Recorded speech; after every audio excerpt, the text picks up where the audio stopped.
आज मटण आणलंय. सोप्या पद्धतीने कसं मटण करायचं ते चुलीवर करून दाखवणार आहे आज मी.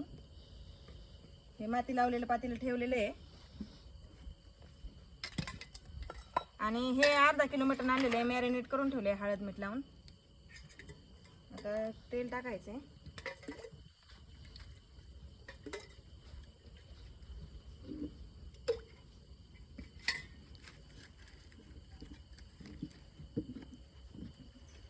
थोडंसं तापलं की त्यात आता कांदा टाकायचा आहे.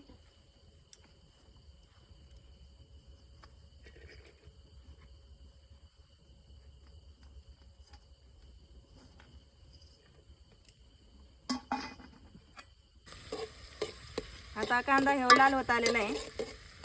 आता तोपर्यंत लाल होऊस तोवर आहे ना, चांगला परतूस तोवर वाटण वाटून घ्यायचंय.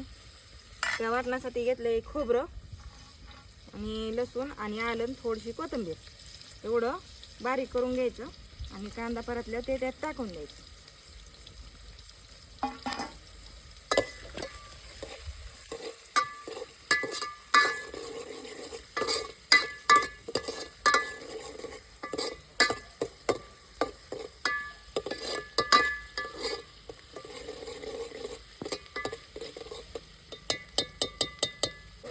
आता हे कांदा लाल झालेला आहे, चांगला परतून घेतलाय. आता त्याच्यामध्ये मी वाटण टाकणार आहे. ह्याच्यामध्ये आलं लसूण आणि खोबरं ही एकत्र वाटलेले आणि त्यात थोडीशी कोथिंबीर टाकून वाटून घेतलेले. आता ती ह्याच्यामध्ये टाकायचे आणि चांगलं परतून घ्यायचं.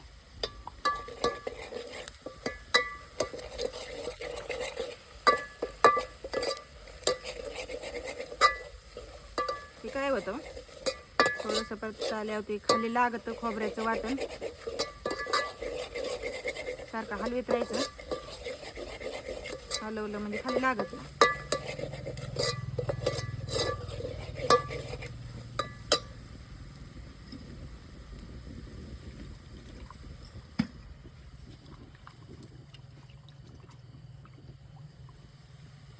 आता वाटण परतून झालंय, चांगलं एकदम परतलं गेलेलं आहे. आता हे मटण त्याच्यामध्ये टाकून देते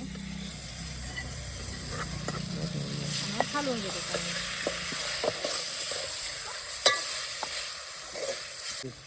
आता ह्यात मटण टाकलंय. आता ते चांगलं हलवून घेते आणि थोडा वेळ हे झाकून ठेवायचं. झाकून ठेवलं म्हणजे त्याला पाणी सुटतं मनाने. त्याच्यावर आता झाकण ठेवते मी. थोडा वेळ झाकून ठेवायचं आणि त्याला पाणी सुटतं. मग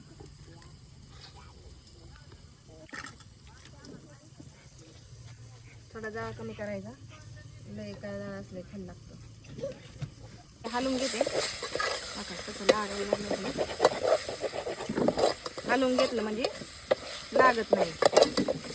आता हे झाकून ठेवायचं आणि त्याच्यावरती पाणी वतायचं.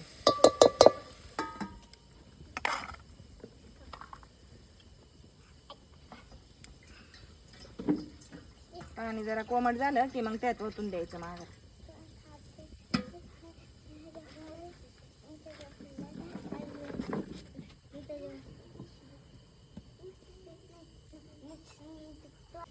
आता हे मटण आपल्याला वाफव शिजून घ्यायचंय, थोडंसं वाफून घ्यायचंय. म्हणून ते आता थोडा वेळ हलवीत राहायचं. नाही हलायला तर खाली लागतं. मग मध्ये मध्ये 2-3 वेळा असं हलवून घ्यायचं. आता ह्याला थोडंसं हिवायला लागलेलं, पाणी सुटायला लागलेलं आहे. थोडंसं वाफून घेतलं तर चांगलं होतं आणि मग नंतर चांगलं पाणी सुटल्यावर त्यात पाणी वतायचं.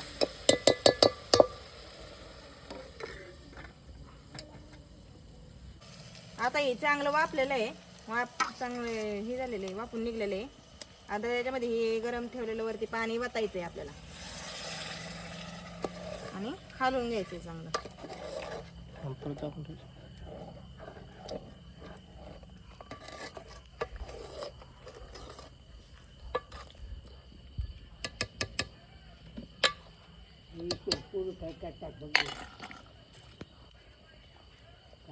हे पाणी ओतलेलं आहे आपण. आता ते झाकण ठेवून द्यायचं आणि शिजून द्यायचे. आणि त्यात परत आणखीन थोडं पाणी वतायचं आहे वरती. पाणी गरम झालं की मग हे करायचं, आतमध्ये टाकायचं आणि शिजून द्यायचं. आता हे चांगलं. आता हे मटण शिजलेलं आहे. आता त्याला फोडणी द्यायची. त्याच्यासाठी मसाला घेतलेला येतं. हा आहे घरचा मसाला, घरच्या रानातल्या मिरचीचा मसाला बनवलेला आहे आम्ही. आणि हा कांदा लसूण मसाला, हा गोडा मसाला, हा मटण मसाला आणि थोडासा धना पावडर टाकलेली. आता ह्याची फोडणी देऊन रसा हे शिजलंय. आता वतून घेतोय खाली कढईमध्ये, वतून घ्यायचं चालेल.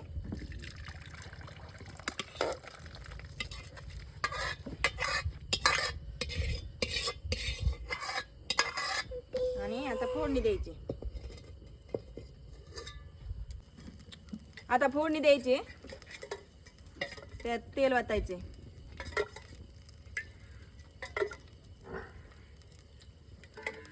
आणि त्याच्यामध्ये हे मसाले टाकायचे काढलेले.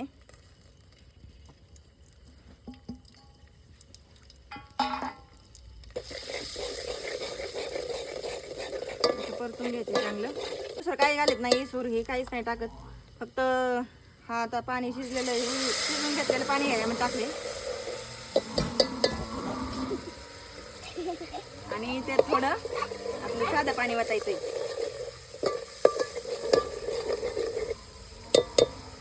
परतून घेतलंय चांगलं. आता पाणी वतते. आपल्याला जसं लागेल तसं पाणी वतायचंय. आता आमची 2च माणसं आहे खाणारी, त्यांच्या पुरतच बनवते तेवढं. आता ह्याच्यामध्ये पिवळं मटण काढून घेतलेलं आहे आणि हे आता हे टाकणार आहे. आता हे गरम होत आले पाणी, त्यातले मसाला टाकलेला. थोडं गरम झालं, उकळी फुटायला लागली की ते टाकायचं त्याच्यामध्ये.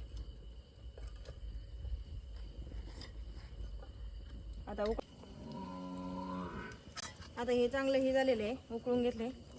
आता त्याच्यामध्ये हे मटण टाकणार आहे. आता टाकून घ्यायचे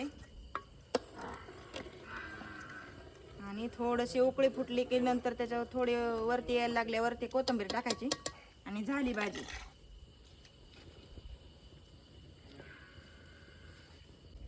आता याला उकळी फुटली. आता त्यात आपण कोथिंबीर टाकूया थोडी.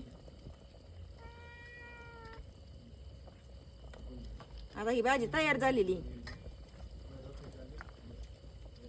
तर कशी वाटली भाजी कमेंटमध्ये नक्की सांगा आणि चॅनलला लाईक, शेअर आणि सबस्क्राईब करायला विसरू नका. धन्यवाद.